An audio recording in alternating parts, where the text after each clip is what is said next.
My parents never once cared to call me by my real name. To them I was only the dumb one. That was the label they stamped on me since I was little, before I even learned how to read. My brother Adrian, on the other hand, was treated like a prince. He was the genius, the pride of the family, the one they showed off to everyone. He made it all the way to Harvard on a full scholarship. On his graduation day, my father stood in front of hundreds of guests, bragging like Adrian was some kind of king. He promised him the $75 million company, the New York mansion worth $13 million, and even a brand new Tesla. People clapped as if it was a royal ceremony. I sat in the back row, small and invisible, my heart sinking with every word. I wondered how I would ever escape the shadow they had forced me into. That was the night everything started to change. Out of nowhere, a man I had never seen before walked up to me. He leaned down, slipped a thick white envelope into my hand and whispered, "It's time to show them who you really are." My whole body froze. His words hit me like lightning. Growing up, love in my house was like a prize, and Adrian always won it. My father, Richard, made sure everyone knew Adrian was the golden child. At dinner, the long mahogany table became a stage. My father sat at the head, Adrian on one side, my mother Serena close by, smiling proudly at every word Adrian spoke. By the time I opened my mouth, the talk had already moved on. It was safer to stay quiet than to be shut down. I remember when I was 14.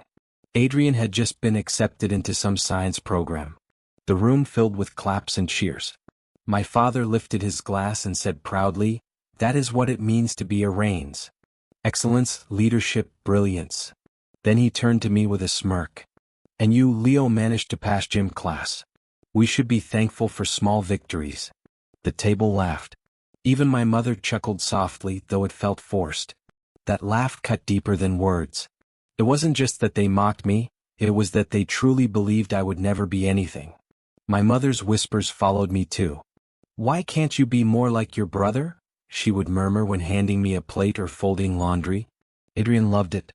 He stood tall, sharp-featured, confident, and he carried himself like he already owned the world. When I was 16, I worked nights at a diner.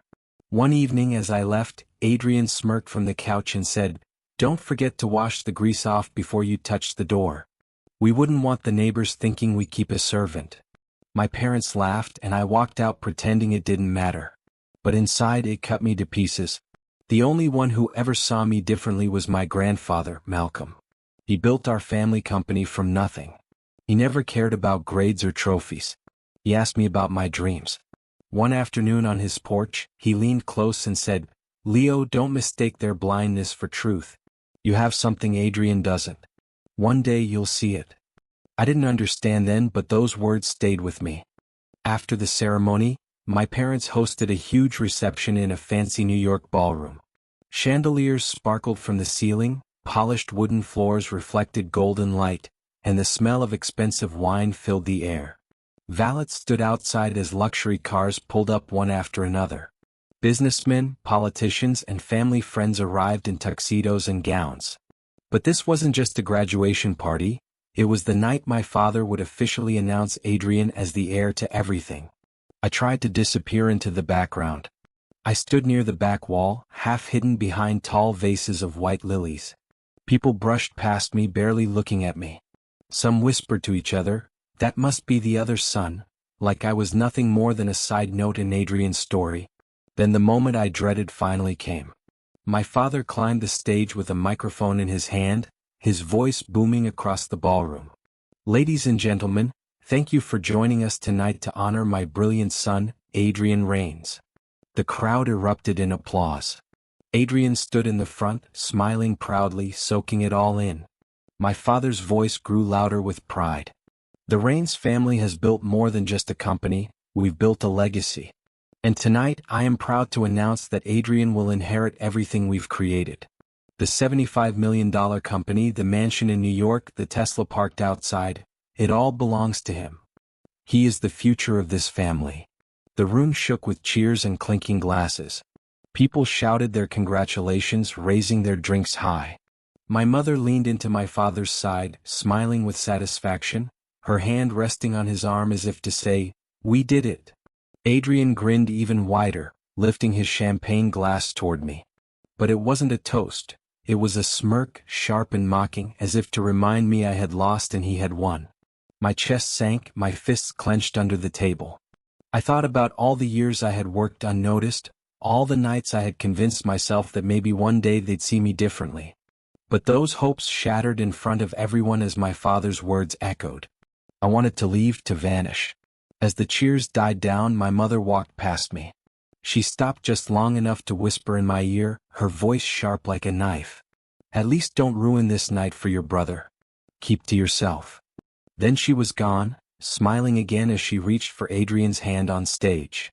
I stayed seated, anger mixing with sorrow in my chest like a storm I couldn't control.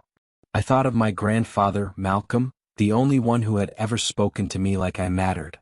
His words echoed again, "One day the truth will set you free." But what truth?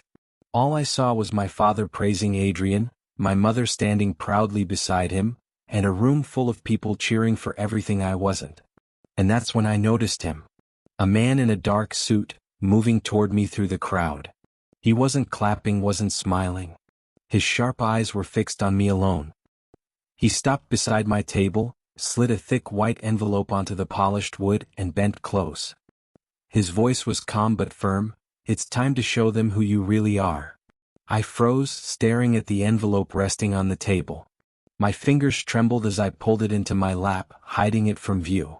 My heart was beating so loudly I thought the whole room would hear it. For years my family had told me I was nothing. But now this envelope, it felt like proof that maybe they were wrong. I hesitated. Part of me feared it was some cruel joke, another way for life to humiliate me. But then my grandfather's voice echoed in my head, "One day the truth will set you free." I slipped my finger under the seal and tore it open. Inside were papers and a folded letter. My eyes ran across the first page and I stopped breathing. Shares of the company. The mansion in New York. Accounts worth more than I could imagine. And every single one was under my name. At the bottom of the last page was a signature I recognized instantly, my grandfather's. My hands shook harder as I unfolded the letter. The handwriting was his, steady and familiar. "Leo, if you are reading this, it means the time has come. I chose you, not Adrian. You were overlooked, mocked, and ignored, but you learned strength from it. You know what it means to see people for who they are, not for what they give you. Everything I built is yours. Never doubt yourself again." Tears blurred my vision. For the first time in my life, someone had chosen me. Not Adrian. Not my father. Me. All those years of cruelty, every insult, every sigh of disappointment, they weren't the truth. The truth was in my hands. I pressed the folder to my chest, my body shaking. My father's booming voice still echoed from the stage. Adrian was standing tall, my mother beaming with pride, the guests cheering for them like it was a fairy tale. But I couldn't sit still anymore. My grandfather's words filled my mind. "One day the truth will set you free." This was that day. I stood slowly, my knees weak but my heart stronger than ever. A few heads turned as I walked toward the stage. Whispers spread. My father noticed me coming, his face tightening with anger. Adrian smirked, assuming I was coming up to congratulate him in front of everyone. My mother's eyes warned me to stop. But I didn't. I climbed the steps, my pulse pounding. My father leaned toward me, muttering under his breath, "Leo, sit down. Don't embarrass yourself." For years I had listened. For years I had shrunk back into silence. But not this time. My voice shook as I spoke into the microphone. "Actually, Father, this moment belongs to me." The room froze. Every guest turned to look at me. Glasses hung in the air. Adrian's grin faltered.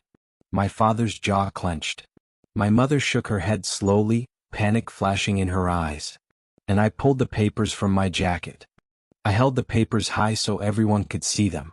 My voice trembled at first but grew stronger. "I'm not the one embarrassing myself tonight," I said. "You are." Gasps spread through the room. People leaned forward, whispering, unsure of what was happening.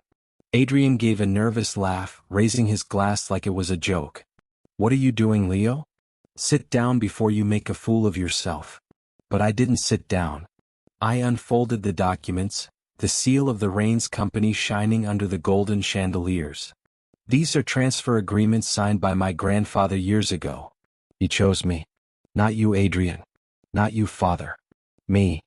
The crowd erupted into noise, whispers, gasps, people craning their necks to see.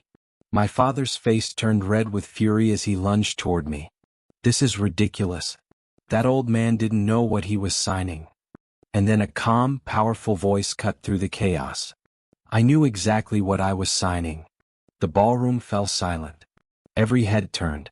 My grandfather, Malcolm, stood near the front. Slowly he walked toward the stage, leaning on his cane. Each step echoed, commanding more authority than my father's loudest words ever had. When he reached me, he placed his hand firmly on my shoulder and looked out at the crowd. I gave these papers to a man I trusted to deliver when the time was right. That time is now. I chose Leo because I watched both of my grandsons grow. Adrian, you are brilliant, but brilliance without humility becomes arrogance. Richard, you built wealth, but you lost compassion. Leo was ignored, mocked, and pushed aside, yet he never hardened his heart. That is why he will lead. He knows the value of people, not just power. The room filled with loud gasps. Some guests covered their mouths. Others nodded slowly as if the truth was sinking in. Adrian's face turned pale, his confident smile completely gone. He shook his head, his voice cracking. Grandfather, you can't be serious. I've achieved more than Leo ever could. I've done everything to make this family proud. Grandfather looked at him sadly, not angrily. You achieved for yourself, Adrian. Not for others. That is not leadership. That is vanity. My father's voice rose, desperate now. You would give everything to him? To the boy who failed, who never carried the Rains name with pride. My grandfather's reply was sharp and final. No. I am giving everything to the man who will redefine what the Rains name means. The chandeliers above us seemed to flicker as the weight of his words settled in. The silence in the room was heavy. For the first time in my life, I didn't feel like the forgotten son. I felt like the heir. I turned to face the crowd, my hands no longer shaking. All my life I was told I was nothing, I said firmly. But tonight you see the truth. My grandfather believed in me when no one else did. And I will not waste what he gave me. For a moment the ballroom was silent. Then, slowly, a few hands began to clap. At first it was hesitant, uncertain. But then more joined in until the sound spread across the room. Applause filled the hall, drowning out the silence that had pressed on me my whole life.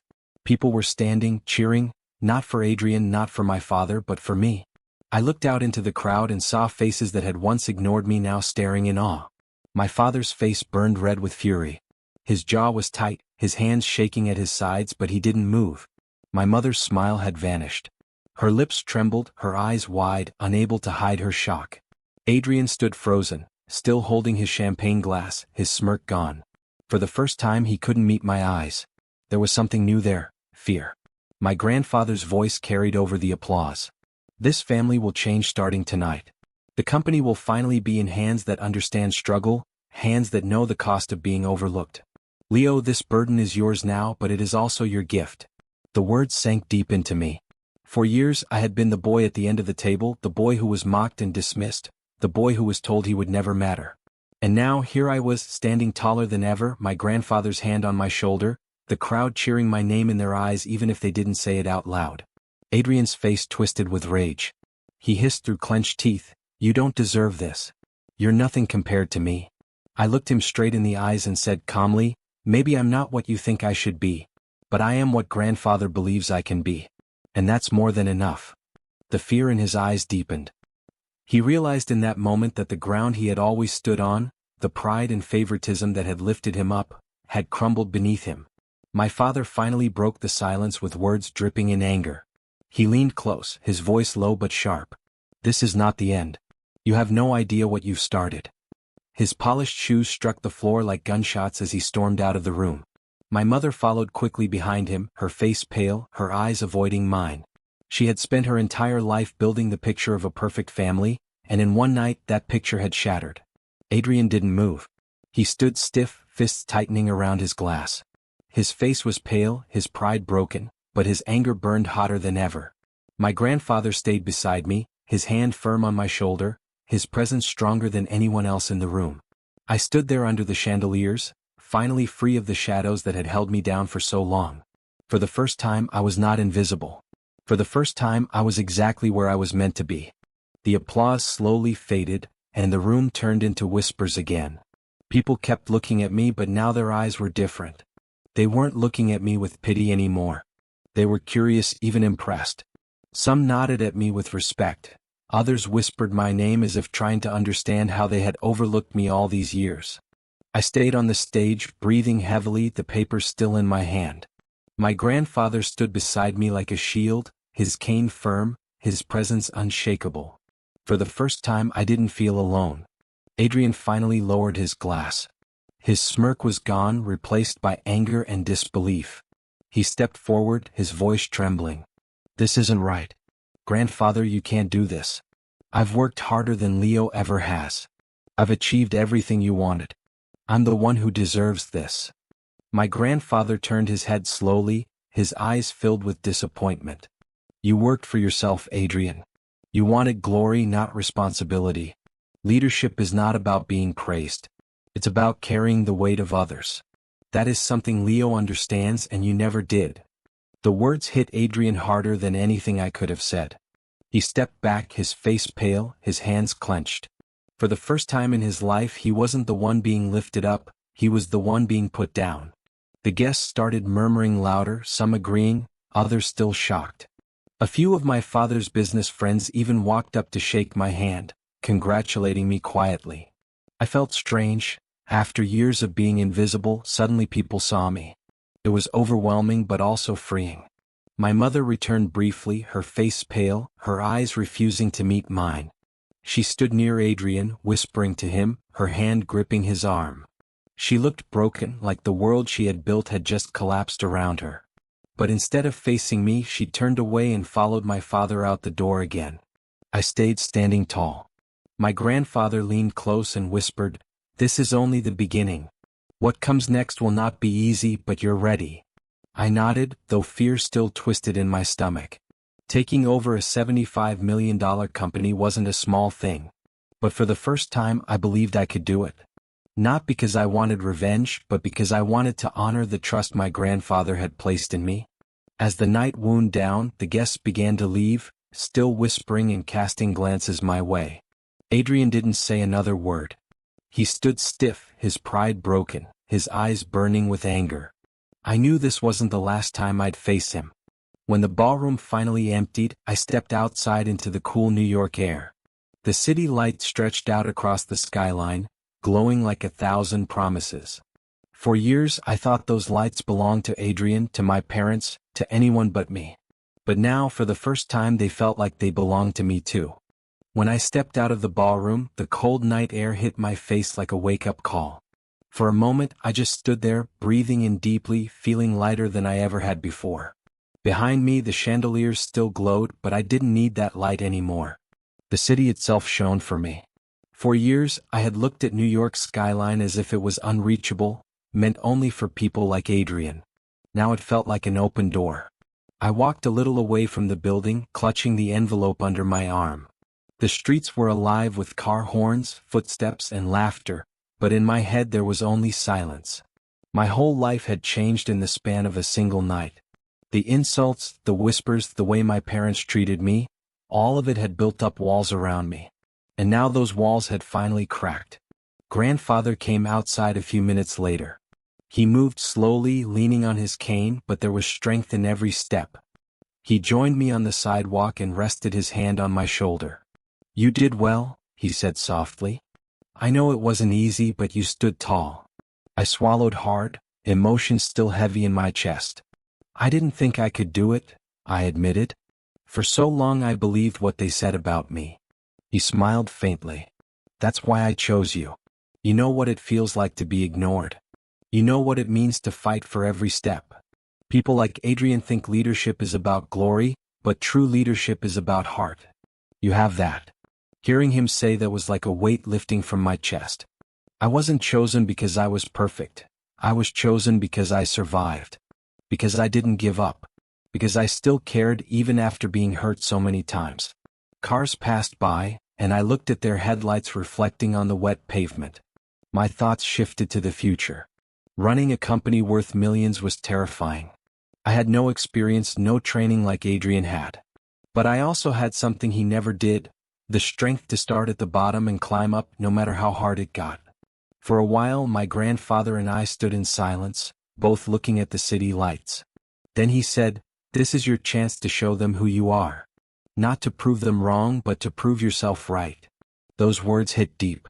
My whole life I had wanted to prove my parents wrong. But now I understood, it wasn't about them anymore. It was about me, about what I could build, about the people I could help, about creating something better than what they left behind. That night as I walked away from the ballroom, I knew things would never be the same.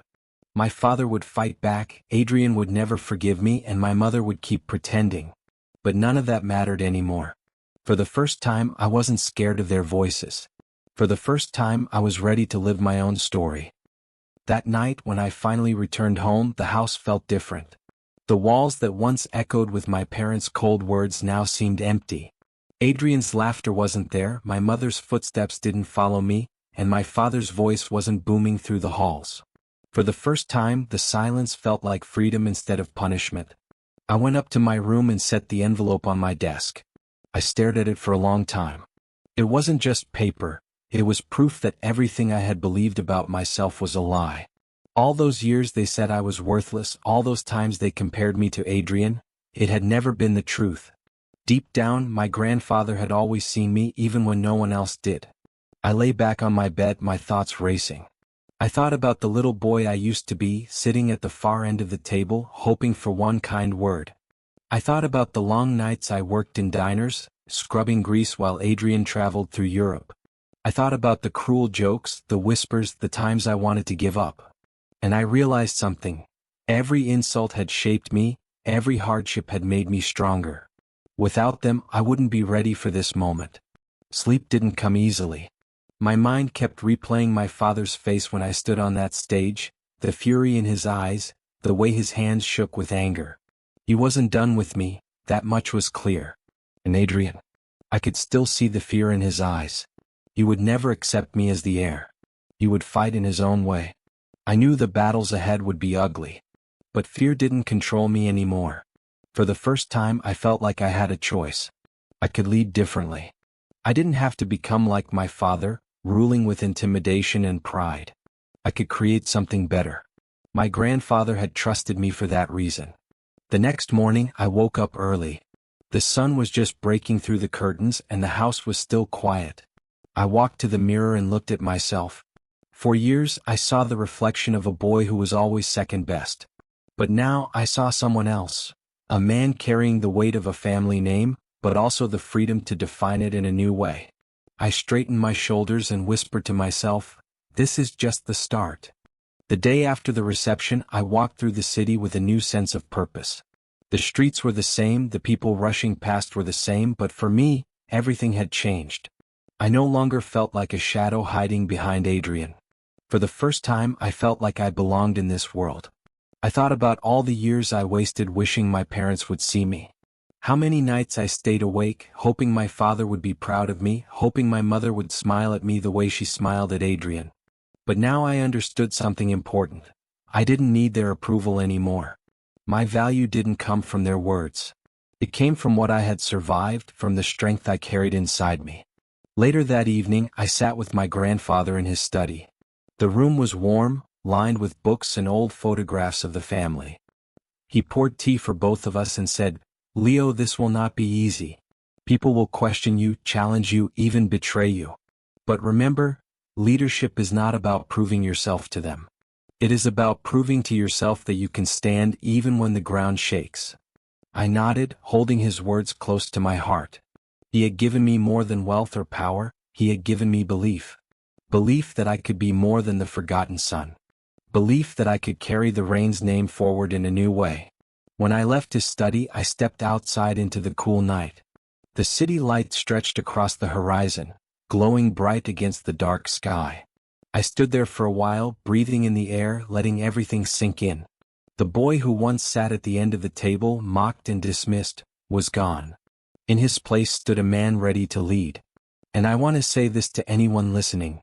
If you've ever been called less, if you've ever been told you're not enough, remember my story. Your worth is not decided by those who try to break you. The names they call you, the way they push you down, none of that defines who you are. What defines you is the strength you build when you stand back up. Sometimes the cruelest judgments prepare you for the greatest responsibilities. Sometimes being underestimated is the very thing that makes you unstoppable. So if you're sitting in the shadows right now, don't give up.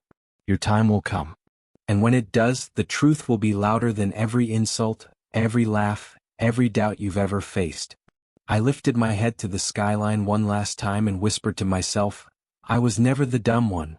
I was always the one waiting for my moment. And that moment had finally arrived.